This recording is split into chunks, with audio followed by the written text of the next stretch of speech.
بسم الله الرحمن الرحيم. السلام عليكم، ازيكم يا شباب؟ اخباركم ايه؟ معكم محمد من قناة هل. النهاردة معنا فيديو كده قصير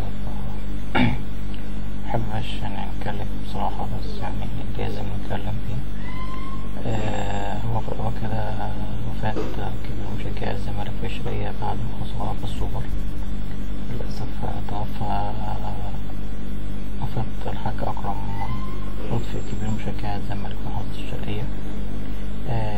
مجبور عشان خاطر متأثر بخسارة الزمالك أمام الأهلي في كأس السوبر المصري يوم الخميس أمس. هو كان عامل عملية المفتوح الله يرحمه. بقولك شيوع أهل قرية الفار اتجه مركز الزيق محافظة الشرقية ليوم الجمعة جثمان أكرم لطفي كبير مشجع الزمالك في المحافظة إلى المسواه الأخير، وعم حزن أهل القرية بسبب رحيل المفيد. فالله يرحمه طبعا وربنا يرحمه ويحسن من ختامه. أنا حبيت أتكلم عن الموقع دي، بس حسيت إن إحنا لازم نتكلم عليه. توفى بسبب ماتش، فدي بتبقى حاجة صعبة شوية.